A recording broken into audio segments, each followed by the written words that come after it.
Eu sempre soube que havia algo diferente em Letícia, minha nora.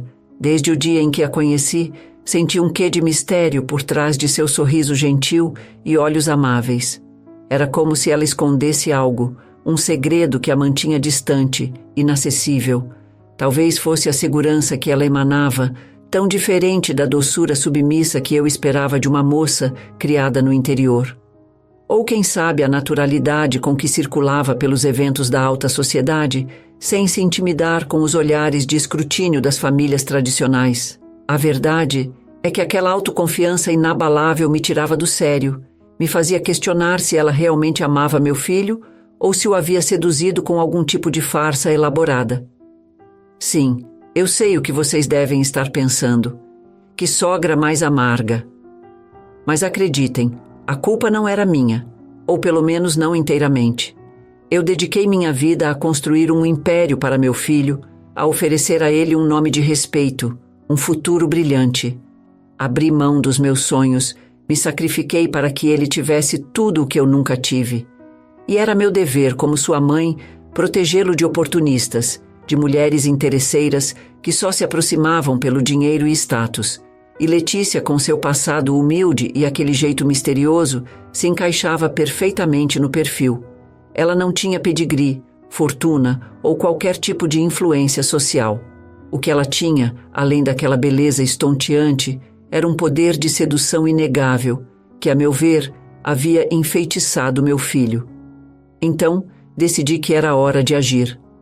Precisava mostrar a Letícia quem realmente mandava, fazê-la entender seu lugar nessa família, e nada como um jantar estratégico para colocar meus planos em ação.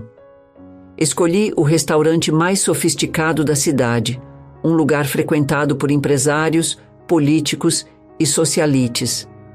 O Le Grand Palais era sinônimo de luxo e exclusividade, o cenário perfeito para expor a verdadeira face da minha nora.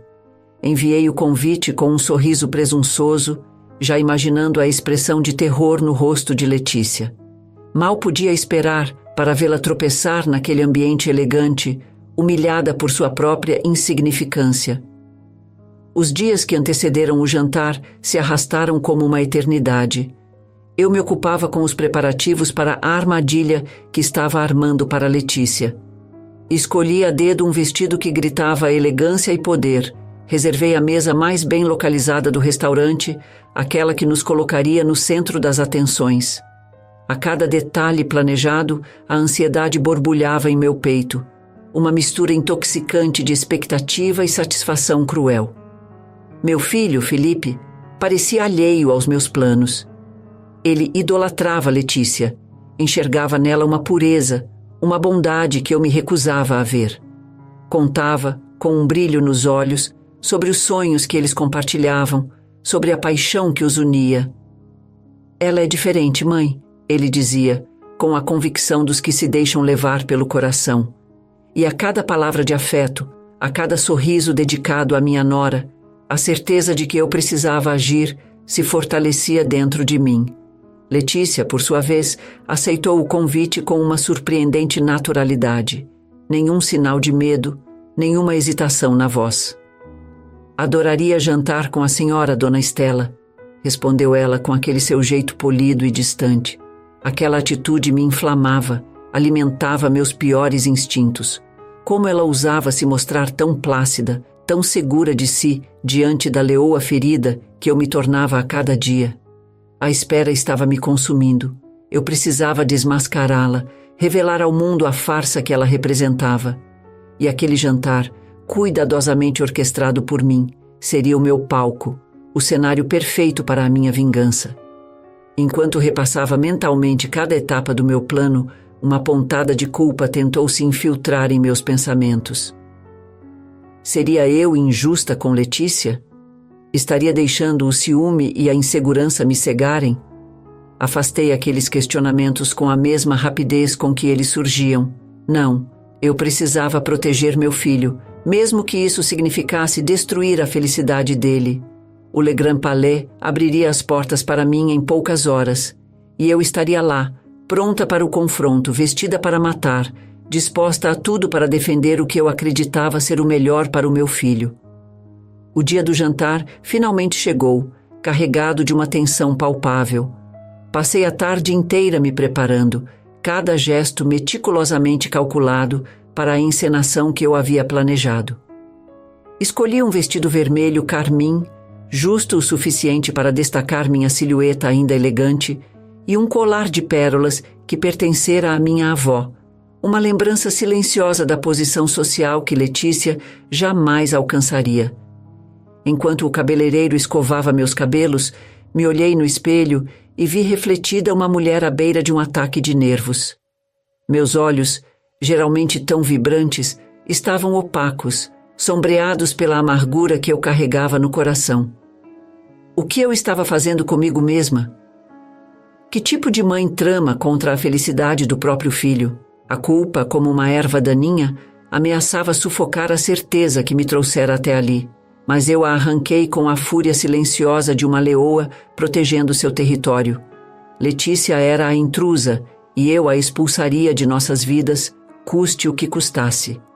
Cheguei ao Le Grand Palais com antecedência, ansiosa para observar cada detalhe, certificar-me de que tudo estava perfeito para o meu grande show.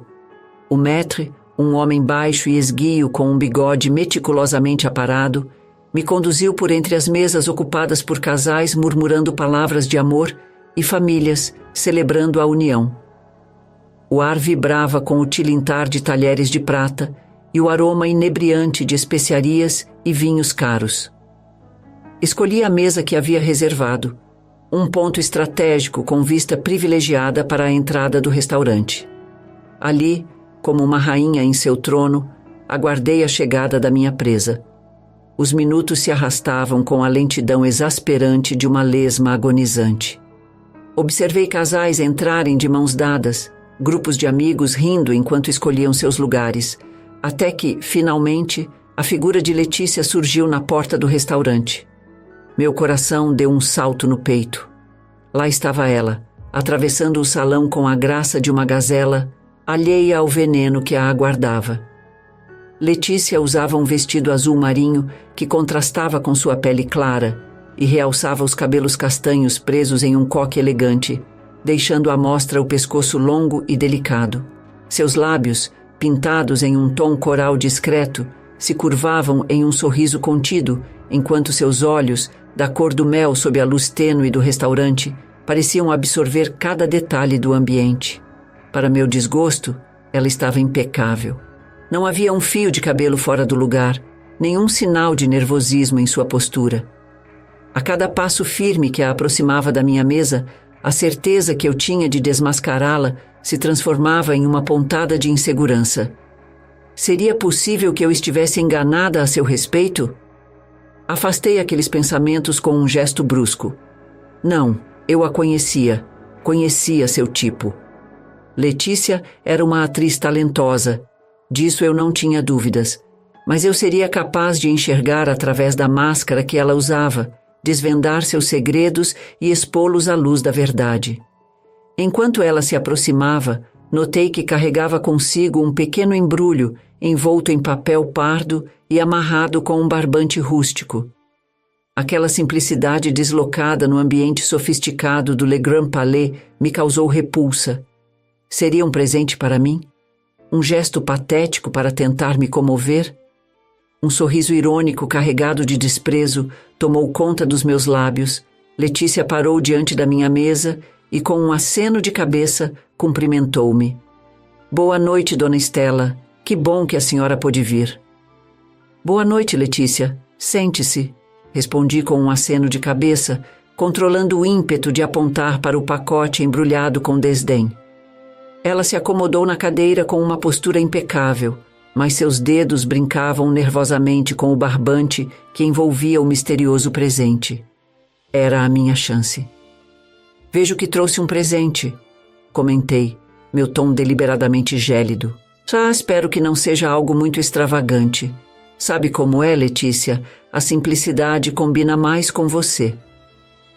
Um leve rubor coloriu as faces de Letícia, mas ela não desviou o olhar. Na verdade, dona Estela, respondeu ela, sua voz calma e firme, trouxe algo que me lembrou a senhora. algo que representa tradição e história. Enquanto ela falava, meus olhos percorreram o salão, buscando a aprovação dos outros clientes. Era como se eu estivesse em um palco, representando para uma plateia ávida por um escândalo. Que interessante, respondi, meu sorriso gélido como o metal da faca que eu segurava. Imagino que deva ser algo rústico, como o lugar de onde você veio. Letícia respirou fundo, seus olhos fixos nos meus. Por um instante pensei ter vislumbrado um traço de mágoa em seu olhar, mas desapareceu tão rápido quanto surgiu. Ela então colocou o embrulho sobre a mesa e, com um movimento rápido, desfez o laço que o prendia. O papel pardo se abriu, revelando uma caixa de madeira escura ornamentada com detalhes em prata. Trouxe para a senhora um presente da minha família, disse Letícia, sua voz serena contrastando com a tempestade que se formava dentro de mim. É uma caixa de charutos cubanos, feita à mão pelo meu avô. Ele os cultivava em sua fazenda, sabe? Uma tradição que ele herdou de seus ancestrais. Meus dedos se fecharam com força em torno do guardanapo de linho. Charutos cubanos? Fazenda? Ancestrais? O que aquela menina estava pretendendo? Letícia abriu a caixa, revelando fileiras impecáveis de charutos de aroma intenso e envolvente. E então, com um sorriso sereno que me gelou a alma, ela pronunciou as palavras que transformariam aquela noite em um pesadelo. Espero que aprecie o presente, Dona Estela. Afinal, ele vem da fazenda da minha família, que por acaso é a principal fornecedora de tabaco para o restaurante do seu marido. Um silêncio atordoante se abateu sobre a mesa. O tilintar dos talheres, o burburinho das conversas, a música suave que antes preenchia o ambiente, tudo parecia ter se desvanecido em um piscar de olhos. Eu encarava a caixa de charutos como se ela abrigasse em seu interior algum tipo de artefato mágico capaz de me destruir. E, de certa forma, abrigava. Aquele presente, oferecido com tanta simplicidade por Letícia, desferia um golpe fatal em todas as minhas convicções, em todas as minhas certezas. Aquele restaurante do seu marido, mencionado com tanta naturalidade por Letícia, pertencia a mim. Era eu quem administrava cada detalhe, da escolha do cardápio à seleção dos fornecedores, enquanto meu marido se ocupava de seus negócios e investimentos. E ali estava eu, sendo informada pela minha nora, a quem eu considerava uma pobretona oportunista, que a fortuna da minha família, o império que eu tanto me orgulhava de ter ajudado a construir, dependia da plantação de tabaco de seus ancestrais. O rubor que antes tingia as faces de Letícia agora incendiava as minhas. Sentia o sangue pulsar em meus ouvidos, o suor frio escorrer pelas minhas costas. Tentei articular alguma palavra, formular uma frase que pudesse me tirar daquela situação humilhante, mas a voz parecia ter morrido em minha garganta. Letícia, com a mesma postura serena e controlada de antes, fechou a caixa de charutos e a empurrou delicadamente em minha direção. Meu avô ficaria honrado em saber que a senhora apreciou o presente, disse ela, seu olhar fixo no meu, carregado de uma compaixão que me corroía por dentro. Ele sempre me ensinou a valorizar a história da nossa família, a importância de conhecer nossas raízes. E então, sem dizer mais nada, Letícia se levantou da mesa e, com um aceno de cabeça em minha direção, se afastou em direção à saída do restaurante, deixando-me ali, paralisada em meu trono de arrogância e preconceito, face a face com a mulher que eu tanto subestimei. As pernas bambeavam enquanto eu me levantava, sentindo o peso dos olhares curiosos sobre mim. Ou seriam olhares de escárnio, de pena? A máscara de superioridade que eu havia construído com tanto cuidado se estilhaçara no chão, revelando a mulher frágil e insegura que sempre fui. Caminhei em direção à saída do restaurante como um náufrago em busca de um barco salva-vidas, desejando apenas escapar daquela humilhação pública, da constatação cruel de que a pessoa que eu tanto desprezara era infinitamente superior a mim em caráter e nobreza. Ao passar pela recepção, vi Felipe conversando com o maître. Ele me viu e se aproximou. um sorriso preocupado no rosto. Mãe, está tudo bem? Aconteceu alguma coisa? As palavras se aglomeravam em minha garganta, sufocando qualquer tentativa de resposta. Balancei a cabeça em negativa, incapaz de encarar os olhos do meu filho, com medo de que ele enxergasse a verdade em meu rosto. A vergonha, o arrependimento, a dor lancinante da culpa. Letícia já foi? Perguntou Felipe, sua voz carregada de uma preocupação que me dilacerava por dentro. Passei a noite em claro, repassando cada detalhe do jantar, cada palavra, cada gesto, e a cada lembrança, a vergonha e o arrependimento me corroíam um pouco mais por dentro. Como pude ser tão cruel com Letícia? Tão cega a ponto de não perceber a mulher incrível que ela era? A resposta era dolorosamente clara. O preconceito e a arrogância haviam me transformado em um ser mesquinho, incapaz de enxergar além das aparências, das etiquetas sociais que eu tanto prezava. Eu havia me tornado a pessoa que mais desprezava. Uma mulher vazia, apegada a bens materiais e títulos que, diante da dignidade de Letícia, se revelavam insignificantes. E agora, diante da minha própria ruína, eu me perguntava: seria tarde demais para reconstruir os laços que eu havia rompido? Para pedir perdão pelo mal que causei? A aurora chegou como um alento, trazendo consigo a promessa de um novo recomeço. Levantei-me da cama decidida a mudar, a lutar por uma redenção que eu sabia não seria fácil. Precisava reconquistar a confiança de Letícia, mostrar a ela que por trás da máscara de arrogância existia um coração capaz de amar e acolher. Meu primeiro passo foi procurar Felipe. Encontrei-o na sala de jantar, tomando café e lendo o jornal, a testa franzida em uma expressão preocupada. Ele sabia, claro que sabia. Letícia devia ter lhe contado sobre o nosso encontro desastroso, sobre a minha humilhação pública. Felipe, chamei, minha voz hesitante, ainda insegura sobre como abordar o assunto. Ele ergueu os olhos do jornal e, por um instante, pensei ter visto um traço de censura em seu olhar. Mas então ele sorriu, um sorriso triste, carregado de resignação. Mãe, precisamos conversar, disse ele, sua voz calma, mas firme. Letícia me contou sobre o jantar, sobre o que aconteceu.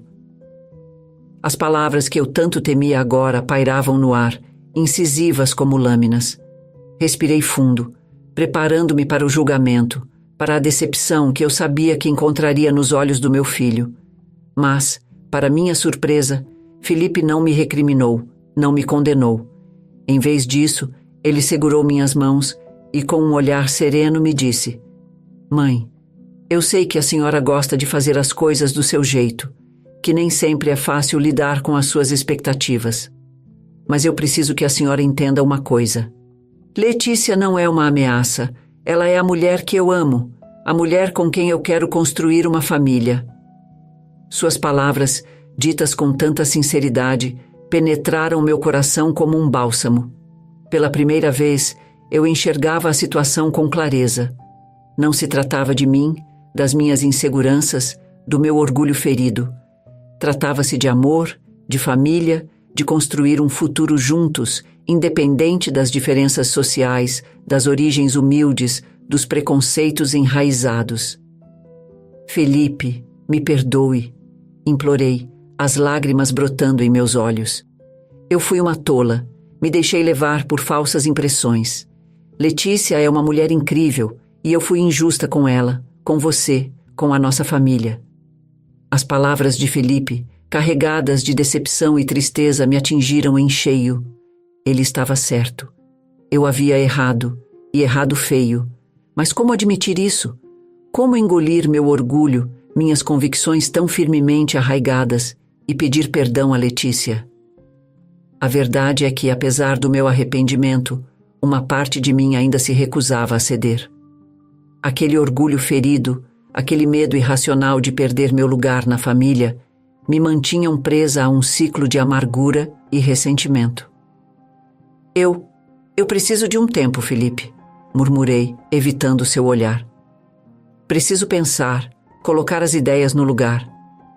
Ele suspirou, e eu soube que o havia decepcionado mais uma vez. Mas eu não podia, não naquele momento, fingir uma mudança que ainda não sentia em meu coração. Os dias que se seguiram foram um suplício. Felipe se afastou, mantendo uma distância educada, mas fria. Eu tentava ligar para Letícia, mas ela não atendia minhas ligações. Mandava mensagens, mas não recebia resposta. Eu estava sendo ignorada, anulada. E a culpa, antes uma fagulha distante, agora me consumia como um incêndio incontrolável. Tentei me convencer de que estava certa, de que Letícia era uma interesseira que havia manipulado meu filho. Mas as lembranças daquele jantar, a dignidade no olhar de Letícia, a forma como ela me enfrentou sem se rebaixar ao meu nível, me assombravam dia e noite. Enquanto isso, a vida seguia.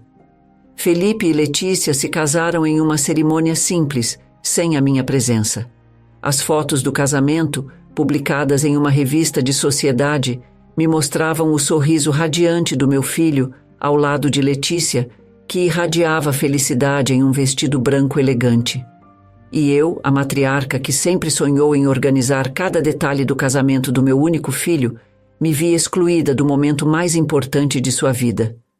Os anos se passaram, e o vazio que eu sentia só aumentava. Felipe e Letícia tiveram 2 filhos lindos, que eu só conhecia por fotos. Meus netos, carregando o sangue do meu sangue, cresciam longe de mim, sem saber da minha existência. Tornei-me uma presença espectral na minha própria família, condenada a assistir de longe a felicidade que jamais poderia ter. O preço do meu orgulho, da minha incapacidade de amar e aceitar Letícia, foi a solidão, o arrependimento tardio e a certeza de que, às vezes, a vingança mais cruel vem na forma do perdão que nunca conseguimos alcançar.